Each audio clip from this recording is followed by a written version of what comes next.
안녕하세요. 네, 김수영 기술사입니다.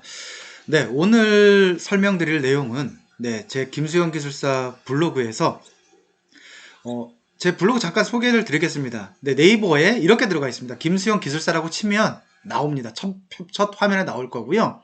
제목은 김수영 기술사의 건설 품질엔 투자 스토리 이렇게 되어 있습니다. 제가 이제 건설 품질 관련한 일을 좀 하고 있습니다. 그래서 건설 품질에 대한 내용하고 또 부동산 투자 뭐 이런 내용들 위주로 해가지고 제가 블로그를 한 3, 4년 정도 운영을 하고 있는데요. 현재도 뭐 거의 매일 포스팅을 하고 있습니다. 이 내용 중에서 보시면 투자 및 자기개발 중에 세컨하우스라는 카테고리가 있습니다. 이쪽으로 들어오셔서 보셔도 되고 또 기타 뭐 부동산 투자에 대해서 뭐 제가 어떠한 그냥 뭐 제가 전문적으로 뭐 투자를 조장한다든지 그런 건 아니고요. 제가 어떻게 해서 부동산 투자를 했고 뭐 어떠한 뭐 경과가 있는지 해서 그냥 그런 것들을 제 일상에 대한 내용들을 뭐 적어 놓은 그런 내용이다라고 보시면 되겠습니다. 네, 제목은 전원주택 세컨하우스 토지 부지 매매 계약 체결입니다. 이 당시 제가 매매 계약 체결한 게 2021년도 2월이었는데요. 한참 양평군에서 서울 또는 이제 송파 그 양평 고속도로를 유치하기 위해서 굉장히 노력을 많이 하던 시기였습니다. 저는 뭐 지금 결론상 뭐 말씀을 드린다고 하면은 이 위치를 선정하려고 하는 이유 중에 하나가 서울 즉 그 송파죠. 그 서하남 IC 인근에서부터 시작을 해가지고 그 양평 어디죠? 그 옥천이라고 하는데 그 양평 IC 있는 인근까지 해가지고 고속도로가 그 계획을 하고 있었는데 확정이 되어 있는 상태가 아니었습니다. 그래서 양평 군수님을 비롯해 가지고 양평 군민들의 수건 사업 중에 하나였죠. 왜냐하면 잠깐 지도를 보겠습니다. 지금 그 양평 IC가 지금 어디 보시게 되면 그 강동구 그 요 지역이 하남 미사죠. 그리고 제가 살고 있는 데는 덕소 3패 IC 그 서울 양평이 아니죠. 서울 양양간 고속도로 쪽에 우리 미사 신도시 바로 건너자마자 있는 지역에 제가 거주를 하고 있습니다. 그래서 이 지역에서 약간 축소를 해서 보면 다시 그냥 양평 IC 있는 부근 보이시죠? 그 직선거리로 하게 되면 약 20km 정도 나옵니다. 그리고 그러면 양평 고속도로는 어떻게 그 진행이 되냐면 이 양평부터 시작을 해가지고 이 강화면으로 넘어갑니다. 넘어가서 이 퇴촌에서 여기 하남 검단산 지역을 하남 교산 신도시라고 하는 지역이 있습니다. 이 지역인데 그래서 대략적으로 보면 이러한 형태로 해가지고 서울 서하남 IC 인근 쪽으로 해가지고 연결이 되는데요. 그 잠깐 설명을 드릴까요?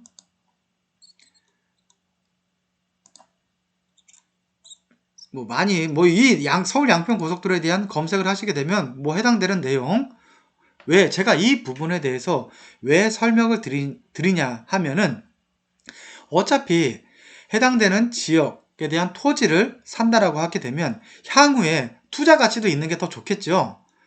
당연한 사항일 겁니다.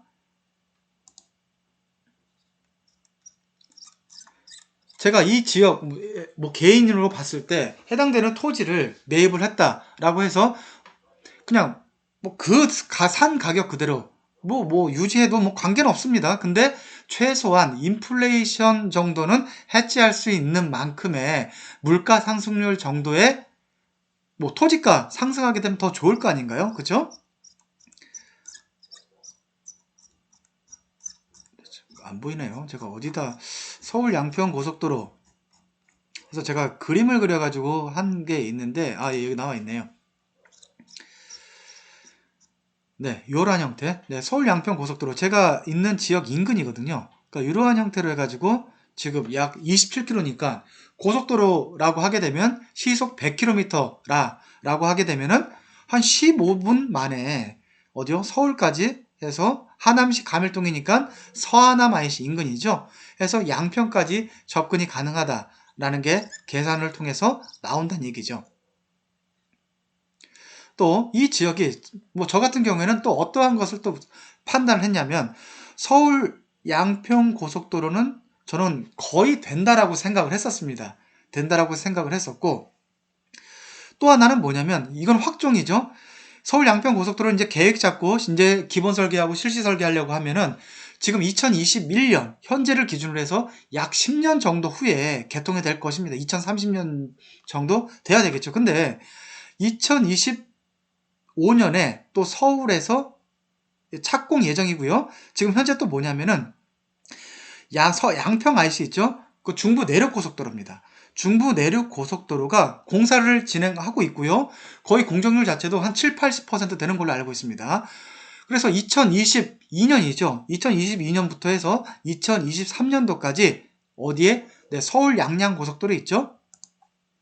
그러니까 결론은 뭐냐면 지금 현재 서울 양양 고속도로는 지금 운행 중에 있습니다. 거의 개통된 지가 꽤 됐죠. 한 10년 됐나요? 제가 정확한 건 잘 모르겠습니다. 현재 중부 내륙 고속도로 해서 양평 IC까지는 개통이 되어 있죠. 그런데 이 고속도로가 2022년, 2023년에 해서 순차적으로 개통이 될 예정이죠. 제가 알기로는 2023년으로 알고 있거든요. 그래서 양평에서 화도 IC하고 이 덕소 삼패 IC 사이를 통해 가지고 분기점, 즉 화도 분기점이 생길 예정입니다. 정확한 분기점 이름 저도 잘 모르겠습니다. 그래서 그러면 저는 살고 있는 지역이 여기다 보니까 현재 이 6번 국도, 이 양평을 이용하시려는 분들 어떻죠? 굉장히 많이 막힙니다. 그래서 저는 지금 오늘 와 있는 날이 지금 10월 23일인데 저 같은 경우에는 아침 일찍 일어나가지고 보통 집에서 6시 정도에 출발을 하면 제가 있는 이 부지, 세컨하우스에 있는 이 부지, 경의중앙선 국수역 인근까지 약 한 25분 정도면 충분히 옵니다. 그런데 차가 막히게 되면 뭐 1시간 반 정도 걸리는 그 차 막히는 게 싫어가지고 저는 일찍 오거든요. 그러면 향후에는 고속도로를 통해서 차가 막히게 되면 이렇게 오게 되면 한 15분에서 20분이면 충분히 제가 있는 부지까지, 세컨하우스 부지까지 올 수 있다라는 얘기죠. 또 향후에 또 서울 양평 고속도로까지 생긴다고 하면 2030년이라고 하니까요.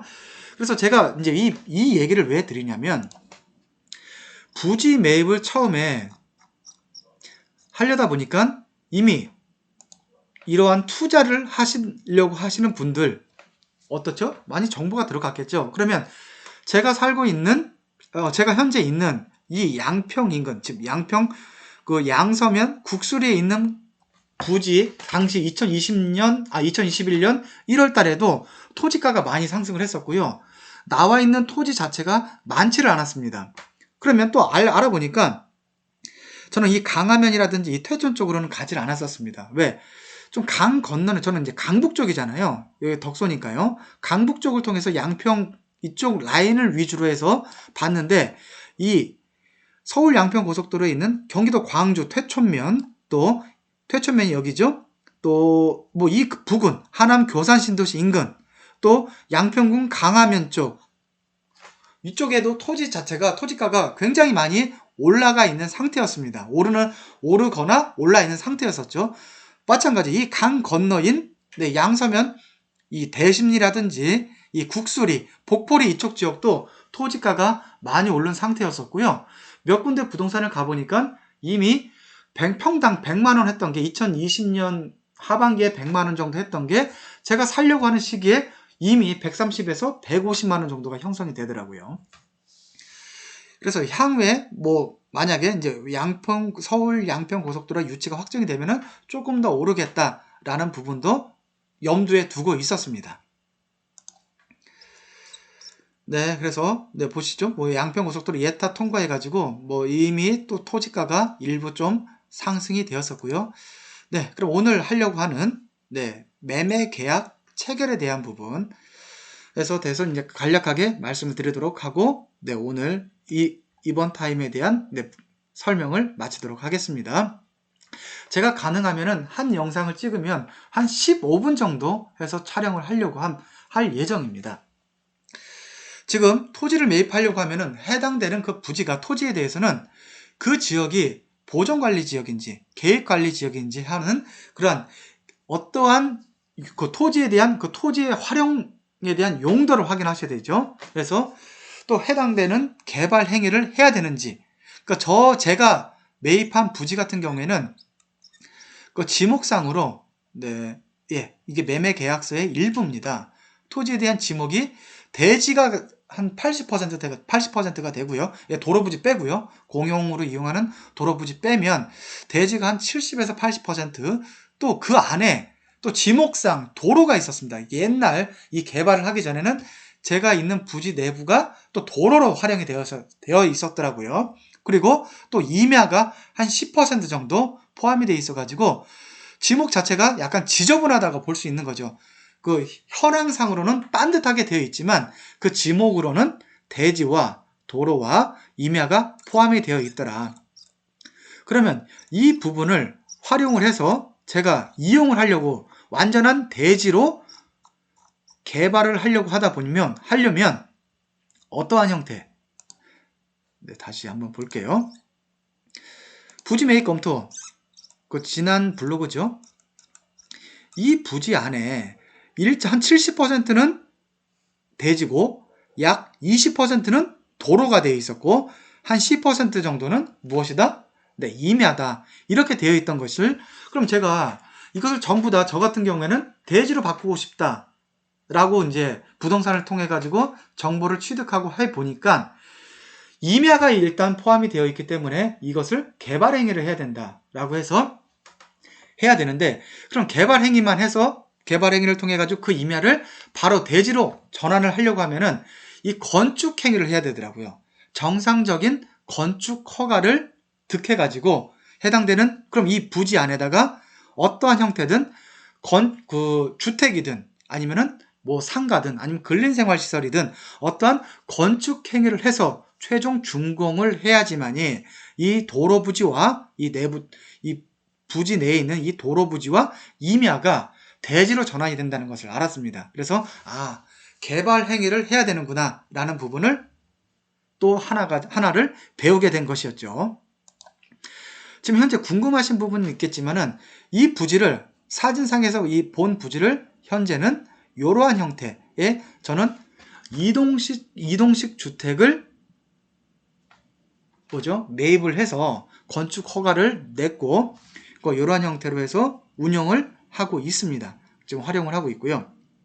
제가 이동식 주택을 한 이유는 또 뭐냐면 이 부지 자체가 뭐 110평이지만 물론 이제 서울이라든지 이런 지역이라고 하게 되면 110평 굉장히 큰 땅이죠.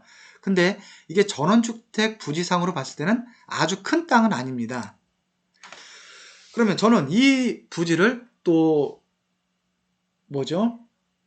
그 텃밭도 운영을 하고, 현재는 지금 제가 그 김장을 위해 가지고 그 배추를 한 120포기 정도 심었습니다. 배추하고 또 무, 또 뭐 대파, 뭐 기타 이제 김장을 쪽파 할 수 있는 부지를 텃밭으로도 이용을 하고 있는데, 그 텃밭 이용하는 부지가 현재는 한 30평 정도 되는 것 같습니다. 또 이제 뭐 기타 어떠한 형태로 해서 뭐 건축 허가를 내고 건축 행위를 하고 그 토지의 이용을 어떠한 뭐 주차장도 있어야 되잖아요. 또 건축이 들어가야 되는 부지도 있어야 될 거고요. 이러한 내용들은 또 순차적으로 해서 제가 설명을 드리도록 하고요. 현재는 이러한 형태 이동식 주택과 또 데크도 면적이 한 10평 정도 데크를 졌습니다. 10평 정도 졌고, 이동식 주택 면적은 바닥 면적만 6평이고, 또 이제 그 복층이 있죠. 그 내부에 복층이 그 한 4평 정도에서 한 10평 정도의 그 이동식 주택을 설치를 해서 저는 저 같은 경우에는 그 주택으로 이제 다주택자다 보니까 주택으로 하지 않고요. 근린생활시설, 제가 상가라고 말씀드렸었잖아요. 그 상가를 통해 가지고 뭐 사업체를 운영을 하다 보니까 상가로 해서 근린생활시설 1종으로 해가지고 건축 허가 신청을 했고, 현재 그 준공을 좀 기다리고 있는 중입니다. 또 준공 처리 자체가 굳이 서두를 이유는 없잖아요. 이미 사업장으로 해서 운영을 하고 있기 때문에 이번 달 말이나 아마 그 다음 달 초 해서 그 준공 처리가 되면 최종적으로 네, 또 토지에 대한 그 지목 변경이 일어나겠죠. 또 취득, 건물이 있다 보니까 그 건축물에 대한 또 취득세라든지 또 건물 등기가 일어날 거고요. 이러한 부분은 네, 현재 그 측량 사무소와 뭐 건축사 사무소 그리고 이제 향후에 이제 법무사랑 협업을 통해 가지고 해당되는 내용을 또 이루어질 예정입니다. 그래서 저는 이제 투자 가치 부지를 매입했다고 하면 그래도 아무래도 뭐 향후 5년, 10년 정도는 제가 보유를 할 텐데 저는 최소한 뭐 고속도로 완공될 때까지는 해서 이 부지를 계속 소유할 예정입니다. 그래서 그렇기 때문에 투자 가치도 뭐 생각을 안 할 수 없는 거기 때문에 여러 가지 교통이라든지 그 접근성 이러한 부분도 저 같은 경우에는 그 생각을 했다라는 부분을 말씀드리고요. 또 하나 잠깐 이거 또 지도를 보고 말씀을 드릴 텐데 제가 살고 있는 지역이 이제 남양주시 와부읍이라고 그러니까 덕소 지역이라고 그랬었잖아요. 처음에는 그 이제 와부읍 인근 그래서 뭐 월문이라든지 이쪽 지역 아니면은 이제 조안면 왜 한강뷰라는 부분을 또 좀 생각을 많이 했었는데 한강뷰 쪽은 아무래도 좀 토지가 자체가 많이 비싸더라고요.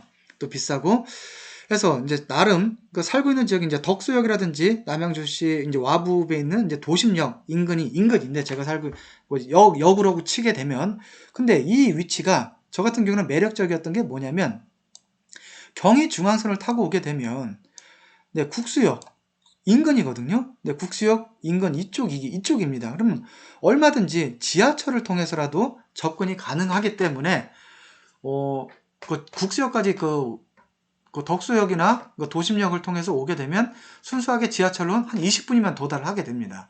그래서 뭐 저 같은 경우는 아침 일찍 일어나 가지고 차를 가지고 오고요. 뭐 제 아내 같은 경우에는 뭐 아이들이 지금 현재 중고등학생이기 때문에 아이들도 케어를 해야 되잖아요. 그래서 뭐 차를 가지고 오는 경우도 있고 아니면은 또 지하철을 통해서 오게 됩니다. 그러면 국수역을 통해서 뭐 이 지역까지 뭐 제가 있는 이 세컨하우스까지 뭐 대중교통을 통해서라도 얼마든지 접근이 가능하기 때문에 이에서 뭐 국수역 이 인근을 선택하게 된 배경도 다시 한번 말씀을 드리게 되네요. 네, 이상으로 해서 이번 시간은 그 전원주택 토지 매입을 하게 되면은 시세 차익은 시세 차익 큰 뭐 부동산 투기를 하라는 얘기는 아니고 장기적으로 가지고 있다라고 하게 되면 실물 자산이잖아요. 토지라고 하는 것은. 그러면 최소한 그 물가 상승률 이상 정도의 투자가 그 상승 은 해야 되지 않느냐. 그러려고 하다 보면은 교통에 대한 부분, 또 대중교통, 향후 고속도로라든지 뭐 철도 이러한 또 주변 뭐 여러 가지 그 토지 개발이라든지 계획, 또 교통 상황, 또 그 대중교통에 대한 접근성 이러한 부분 등은 그 한번 잘 알아보시고 그 토지 매입을 검토를 하는 게 좋지 않을까 싶어서 말씀드립니다. 네, 오늘 네, 영상 마치도록 하겠습니다.